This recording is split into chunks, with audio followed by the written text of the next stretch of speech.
Questa è la Serie B-Win. Per la sesta giornata di Serie B-Win al Libero Liberati scendono in campo Ternana e Crotone. Buon momento degli umbri, reduci dall'ottimo 2-0 di Empoli. 4 punti in classifica permettono a Toscano di riproporre il suo 3-4-3 nonostante le non perfette condizioni fisiche di Vitale e Sinigalia che partono dalla panchina. Un punto in più, ma sarebbero stati 3 senza penalizzazione per il Crotone di Mister Drago. Il tecnico calabrese punta forte sul 4-2-3-1 lanciando Maiello e Ciano dal primo minuto al posto dei favoriti Eramo e Pettinari. A dirigere l'incontro il signor Abattista della sezione arbitrale di Molfetta. Subito pericolosa la Ternana con un calcio di punizione di Dideo, respinge la barriera del Crotone, poi ha subito inizio il monologo dei calabresi, qui Maiello al 17esimo con una conclusione sporca ma pericolosa. 2 minuti dopo siamo al 19esimo e ancora Maiello con un'intuizione in verticale per Ciano, la botta sicura ma Ambrosi fa buona guardia. Inizia qui il monologo del Crotone, qui è Khalil che fa secco in dribbling di Deo. Punizione dai 30 metri per il Crotone, batte Ciano. Palla che termina alta sopra la traversa. Ma è ancora Khalil al 28esimo in verticale per Gabionetta, fa perno sul suo dirimpettaio e poi il sinistro che sfiora il palo alla destra di Ambrosi.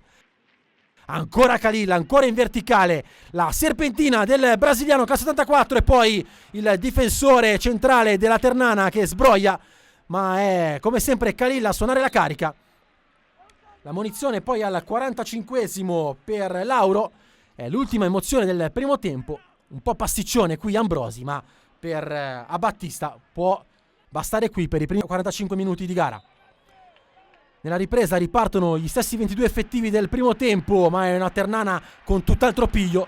Qui è Ragusa al 48esimo con un tiro cross, mentre al 51esimo entra Vitale al posto di Fazio. Sarà una sostituzione decisiva quella del tecnico toscano.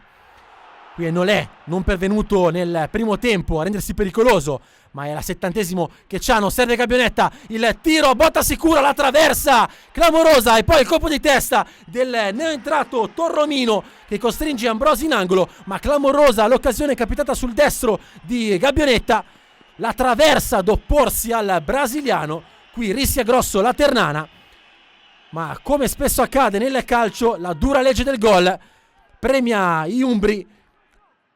Qui l'affondo di Vitale, il cross sul secondo palo e poi è Diandà con una splendida girata al volo a segnare il vantaggio per la Ternana. Salif Diandà, il suo primo centro in maglia rosso-verde, la splendida girata del giocatore del Burkina Faso e Ternana in vantaggio. Ternana che ha sofferto per larga parte dell'incontro e poi al 77esimo l'1-0 di Diandà. Un Crotone sorpreso e stanco non riesce a reagire. Qui l'ultima azione con la forza della disperazione di Addae neoentrato. Termina qui, la Ternana porta a casa una grande vittoria che la lancia a +1 proprio sul Crotone. 7 punti in classifica per gli umbri che battono il Crotone per 1-0.